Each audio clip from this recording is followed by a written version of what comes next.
3 meses de silêncio, um corpo enterrado em uma mata fechada e uma pergunta que não quer calar. Quantas vezes a justiça precisa falhar antes que seja tarde demais?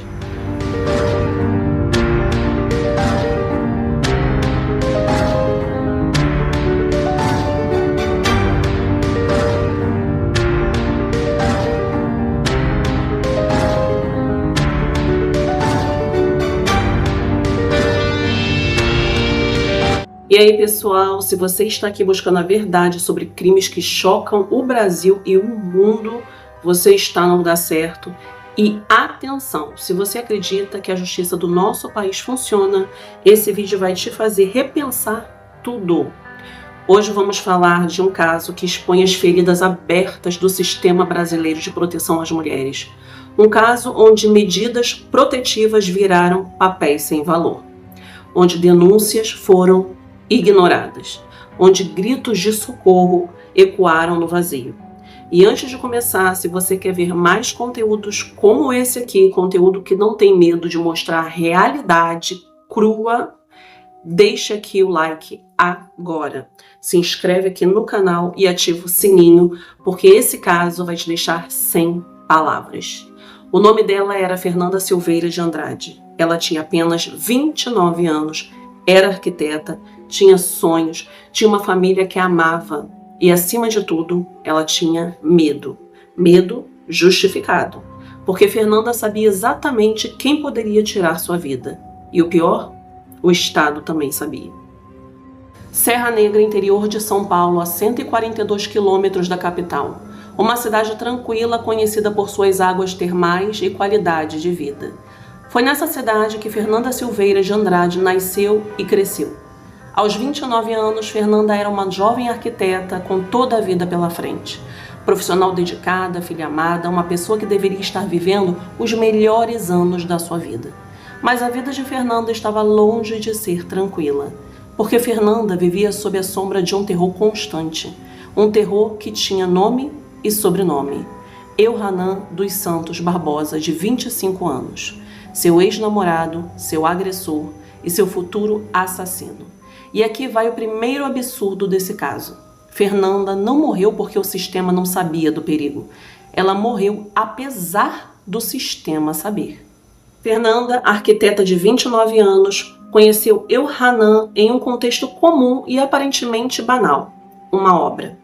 Ela, formada, com planos claros de carreira e independência, e ele, servente de obras, alguém que circulava naquele ambiente profissional. A diferença de formação e trajetória nunca foi, no início, um obstáculo declarado. O contato frequente virou conversa, a conversa virou proximidade e, em pouco tempo, um relacionamento. No começo, Elhanan se mostrava atencioso, presente, protetor. Fernanda acreditou estar vivendo apenas uma relação intensa, mas a intensidade aos poucos começou a se transformar em controle. Segundo o depoimento da mãe de Fernanda, o relacionamento rapidamente entrou em um ciclo de medo. As discussões se tornaram frequentes, acompanhadas, claro, de ameaças, crises de ciúmes e comportamentos possessivos. Fernanda tentou se afastar diversas vezes, mas não conseguia romper definitivamente. Ela vivia sob constante tensão, temendo represálias. Não era a falta de vontade de sair, era medo. Medo real, concreto, de que algo pior pudesse acontecer caso dissesse não de forma definitiva. Elhanan não era um desconhecido do sistema de justiça. Conforme apontado nas investigações, ele possui histórico criminal, incluindo envolvimento com tráfico de drogas ainda na adolescência. Esse passado revela um padrão de conflito com a lei e ajuda a entender o perfil violento que mais tarde se manifestaria de forma extrema dentro do relacionamento. Março de 2023. Fernanda é atacada brutalmente por Elhanan. Ele desfere 8 facadas contra ela. 8. Deixa eu repetir. 8 facadas. O ataque aconteceu no momento em que Fernanda tentou, mais uma vez, encerrar o relacionamento. Ela disse não. E esse não foi o gatilho. Elhanan não aceitava o fim, não aceitava perder o controle sobre ela. As 8 facadas não foram um impulso isolado, foram a expressão máxima da violência de alguém que acredita ter posse sobre a vida de outra pessoa. Foi uma tentativa brutal de silenciar a autonomia de Fernanda, de punir a decisão dela de ir embora. Fernanda foi levada às pressas para o Hospital Municipal de Parelheiros, na zona sul de São Paulo. Ela fica internada por uma semana inteira. Os médicos lutam para salvá-la e, contra todas as probabilidades, Fernanda sobrevive. E o que o Elhanan fez depois dessa tentativa de assassinato? Ele fugiu. Simplesmente sumiu. Mas a justiça brasileira, na sua infinita, vou chamar de eficiência, não conseguiu capturá-lo. Fernanda, traumatizada, com 8 cicatrizes que nunca deixariam esquecer daquele dia, consegue uma medida protetiva contra o agressor. Um papel, uma promessa de segurança que, como vocês vão ver, não valia nada. Um ano depois, junho de 2024, Fernanda está tentando reconstruir a sua vida, mas Elhanan não desistiu. Mesmo foragido, mesmo com medida protetiva, ele volta. Fernanda vai à polícia mais uma vez, registra um boletim de ocorrência relatando ameaças, lesão corporal e violência doméstica. E segundo o relato, ela foi agredida com socos e chutes. E aqui está um detalhe que parte o coração. Fernanda disse aos policiais que não conseguia terminar o relacionamento porque ele ameaçava constantemente. Não era que ela não quisesse, é que ela tinha medo. E a mãe de Fernanda, Neuza Andrade, revelou em entrevistas posteriores detalhes devastadores. Segundo ela, mesmo estando foragido, Elhanan continuava perseguindo e ameaçando a Fernanda. Em um episódio particularmente assustador, a família descobriu que Elhanan os havia seguido até a praia e ficou vigiando todos eles. Imagine o terror. Não há lugar seguro, não há paz, não há descanso. E as ameaças não eram só contra a Fernanda, era contra toda a família dela. Neuza Andrade contou que em determinado momento a Fernanda tomou uma decisão impossível. Uma escolha que nenhuma filha deveria ter que fazer. Fernanda disse para a mãe: "Mãe, eu preciso sair daqui, eu tenho que ir para São Paulo, porque aqui vocês estão correndo risco de vida." Vocês conseguem entender aqui o que aconteceu? A Fernanda se sacrificou. Ela saiu da proteção da família dela, foi para São Paulo, para longe de quem ela amava, na esperança que isso mantivesse seus pais, seus irmãos seguros. Fernanda acreditou que se ela saísse, se ela ficasse longe, Elhanan deixaria a família em paz. Mas um homem que esfaqueia uma mulher 8 vezes não entende de negociação, não entende de limites, não entende de humanidade. 7 de outubro de 2025. Essa data marca o último dia em que a família de Fernanda teve notícias dela. 7 de outubro de 2025. Fernanda simplesmente desaparece. Não há mensagens de despedida, não há sinais de que ela planejava viajar, não há absolutamente nada, apenas o silêncio. A família entra em desespero, ligam para o celular dela e nada. Procuram amigos conhecidos, ninguém sabe onde ela está. Vão até locais que ela frequentava, nenhum vestígio. E aí vem o que qualquer família faz nessa situação. Eles procuram a polícia e registram um boletim de desaparecimento. 3 meses de agonia. Imaginem vocês que estão me assistindo agora, como seria passar 3 meses sem saber o paradeiro de alguém que você ama. 3 meses acordando todos os dias sem saber se a sua filha, sua irmã, está viva ou morta. 3 meses checando o telefone a cada minuto, esperando uma ligação que nunca vem. 3 meses de esperança se transformando lentamente em desespero. Foi exatamente isso que a família de Fernanda viveu. De outubro de 2025 até janeiro de 2026. E durante todo esse tempo, o principal suspeito era óbvio: Elhanan dos Santos Barbosa, o homem que já tinha tentado matar Fernanda antes, o homem que tinha medida protetiva, o homem que estava foragido há quase 2 anos. Sábado, 25 de janeiro de 2026, Marcilac, extremo sul de São Paulo. Uma região de difícil acesso com muita área de mata, poucas câmeras de segurança. Nesse sábado, a Polícia Militar do 27º Batalhão recebe uma denúncia anônima. Alguém viu Elhanan dos Santos Barbosa andando pelas ruas do bairro.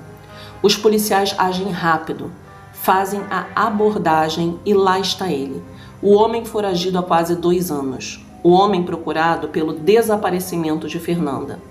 Na abordagem, os policiais encontram e apreendem uma arma calibre 38 e munições, posse ilegal de armas de fogo de uso restrito. Mas o mais importante estava por vir, a confissão. Em algum momento durante a prisão e os primeiros interrogatórios, Elhanan quebra. Ele confessa que matou Fernanda Silveira de Andrade. Segundo seus relatos aos policiais, ele atirou 2 vezes contra ela, 2 tiros. E depois? Depois ele escondeu o corpo dela numa área de mata. Mas não foi só isso. Elhanan concordou em levar os policiais até o local onde havia enterrado o corpo de Fernanda.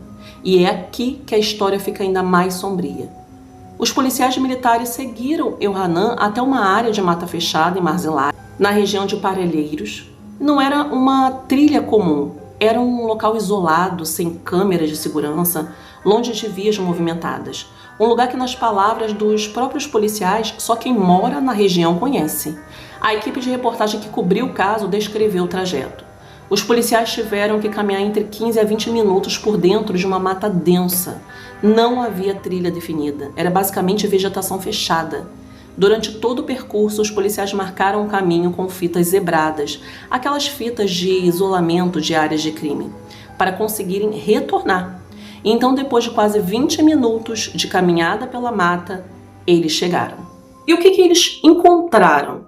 Uma cova rasa. Fernanda Silva de Andrade, arquiteta, 29 anos, estava ali, enterrada de qualquer jeito, numa cova rasa, como se a sua vida não tivesse tido valor algum. A perícia foi chamada imediatamente, o corpo precisava ser retirado com cuidado para preservar as evidências, e uma pergunta ecoava na cabeça de todos. Se Elhanan não tivesse confessado e indicado o local, Fernanda jamais seria encontrada. Aquela área era remota demais, isolada demais. O Elhanan planejou isso, ele escolheu aquele local exatamente para dificultar ou impossibilitar que o corpo fosse encontrado. Segundo a Secretaria de Segurança Pública de São Paulo, a principal linha de investigação é que Fernanda foi sequestrada antes de ser assassinada. Por quê? Porque o contato com a família foi perdido abruptamente. Não houve despedidas, não houve sinais de que ela estava se mudando ou viajando, ela simplesmente sumiu. E considerando o histórico de Elhanan, as ameaças constantes, a violência, é extremamente provável que ele tenha forçado a ir com ele, possivelmente usando ameaças contra a família dela. A perícia também precisava determinar se houve tortura, se a Fernanda sofreu antes de morrer. Essas são perguntas que os laudos periciais teriam que responder. O corpo foi levado para análise forense. O caso foi registrado no 101º Distrito Policial no Jardim das Embuias como feminicídio, violência doméstica e posse ilegal de armas de fogo de uso restrito, além de localização e apreensão de objeto. Elhanan dos Santos Barbosa está preso. Ele vai responder por todos esses crimes. Mas tem alguma punição que devolva Fernanda para a família dela? Tem alguma sentença que desfaça 3 meses de agonia? Tem alguma justiça que apague as 8 facadas que ela sobreviveu só para morrer depois por 2 tiros? Agora vamos falar da parte mais revoltante dessa história. Porque o caso de Fernanda não é uma tragédia que ninguém poderia prever. Não é um raio que cai do céu sem aviso.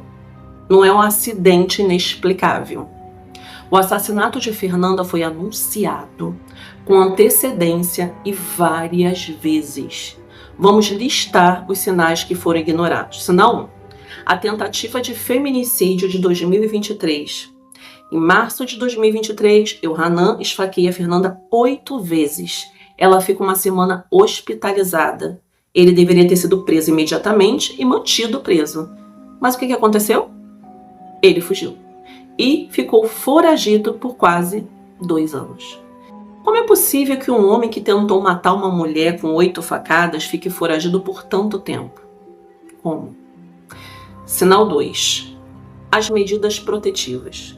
Fernanda conseguiu medidas protetivas, no plural, mais de uma. Medidas protetivas que deveriam servir para quê? Para manter o agressor longe da vítima, certo? Mas, como uma medida protetiva funciona quando o agressor está foragido?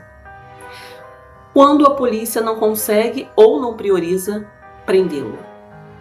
É um papel, é uma ilusão de segurança. É dizer para a vítima, olha, você está protegida quando ela não está. Sinal 3. Os boletins de ocorrência. Junho de 2024, Fernanda vai à polícia novamente, registra boletim de ocorrência por ameaça, lesão corporal e violência doméstica. Mais um documento, mais um protocolo, mais um número de BO. E daí? Hanan continuou livre, continuou ameaçando, continuou perseguindo. A família de Fernanda sabia que eles os perseguiam. Sabia das ameaças. A própria Fernanda teve que sair de casa para proteger os pais e irmãos. Isso foi reportado? Alguém agiu? E sabe o que é pior? O caso de Fernanda não é o único. Segundo dados do Fórum Brasileiro de Segurança Pública divulgados em 2025, o Brasil registrou 1.492 feminicídios em 2024, um recorde histórico desde que essas estatísticas começaram a ser compiladas em 2015. Isso representa um aumento de 0,7% em relação a 2023. E as tentativas de feminicídio aumentaram 19%, com 3.870 casos. Traduzindo, são 4 mulheres assassinadas por dia no Brasil. E 64,3% dos crimes acontecem dentro de casa. O Instituto Fogo Cruzado apontou que houve um aumento de 45% nos feminicídios cometidos com arma de fogo em 2025, comparado com 2024. Fernanda se encaixa perfeitamente nessas estatísticas. Ela tinha 29 anos, foi morta pelo ex-namorado com uma arma de fogo. Ela é um número nessa estatística assustadora. Mas ela não deveria ser, porque haviam todos os sinais de alerta.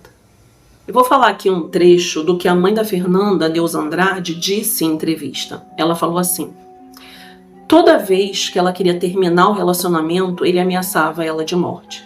Pensem nisso. Fernanda estava presa não por grades, mas por medo. Medo dele. Medo pelo que ele poderia fazer com ela. Medo pelo que ele poderia fazer com a família dela.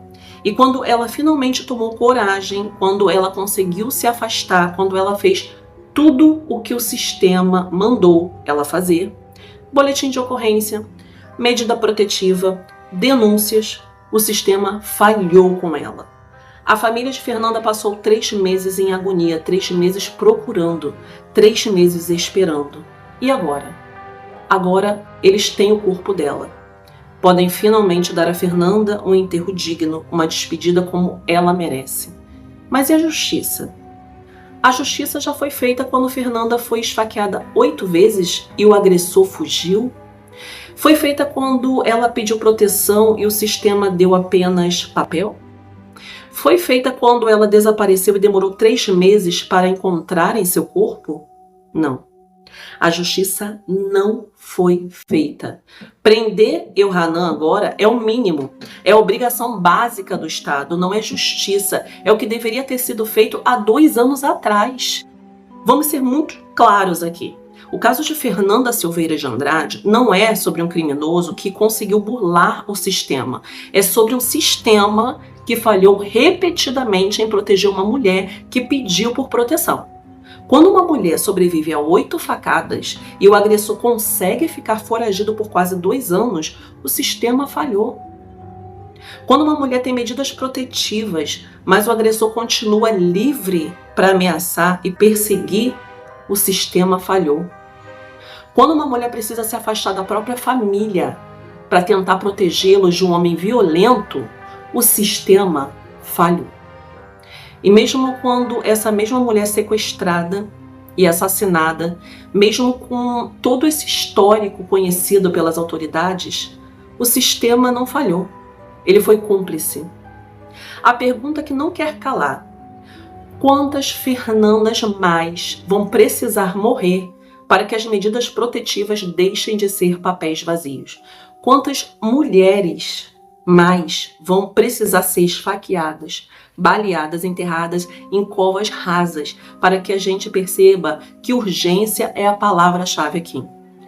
Quando uma mulher faz um boletim de ocorrência por violência doméstica, quando ela consegue uma medida protetiva, quando ela sobrevive a uma tentativa de assassinato, essa mulher deveria receber proteção imediata e efetiva, não papel, não promessas. Proteção de verdade. Fernanda Silveira de Andrade tinha 29 anos, ela era arquiteta, tinha uma família que amava, tinha sonhos, planos de uma vida inteira pela frente. E tudo isso foi roubado dela por um homem que não aceitava ouvir um não. Por um homem que preferiu matar a aceitar que ela tinha o direito de viver livre dele. Mas também foi roubado dela por um sistema que não fez o suficiente para protegê-la. Vou deixar uma reflexão final aqui. Se você é mulher e está vivendo uma situação de violência doméstica, denuncie. Ligue 180. Procure uma delegacia de mulher. Conte para pessoas próximas. Não fique em silêncio. E se você conhece alguém que está passando por isso, ajude. Ofereça suporte, acompanhe até a delegacia. Não deixe ela sozinha. Porque casos como o de Fernanda mostram que o sistema falha, mas também mostram que a rede de apoio pode fazer diferença. Fernanda descansa agora, sua luta acabou. Mas a luta de milhares de outras mulheres continua. E enquanto medidas protetivas forem tratadas como papel sem valor, enquanto agressores ficarem foragidos por anos, enquanto o sistema continuar falhando, mais vidas serão perdidas. Elhanan dos Santos Barbosa está preso. Ele vai responder pelos crimes que cometeu. E espero muito que a justiça seja feita dessa vez. Que ele não tenha chance de machucar ninguém mais. Nunca. Mas nenhuma sentença vai trazer a Fernanda de volta. Nenhuma punição vai apagar o sofrimento que ela passou. Nenhuma lei vai dar para a família dela os anos que foram roubados. A única coisa que podemos fazer agora é aprender. Aprender que não podemos mais aceitar que mulheres morram enquanto papéis sejam assinados. Precisamos de ação, precisamos de urgência, precisamos de um sistema que funcione. Porque a próxima Fernanda não deveria precisar morrer para que alguém perceba que ela precisava de ajuda. E se esse vídeo te impactou, compartilha. Compartilha para que mais pessoas saibam da história de Fernanda. Compartilha para que esse caso não seja esquecido. Deixa aqui o seu like também, se inscreve no canal e ativa o sininho, porque a gente vai continuar trazendo casos que precisam ser discutidos, casos que expõem os problemas do nosso sistema. E deixa aqui nos comentários o que você acha que deveria mudar no sistema de proteção às mulheres no Brasil. Vamos discutir isso juntos, ok? Um abraço a todos e até o próximo vídeo.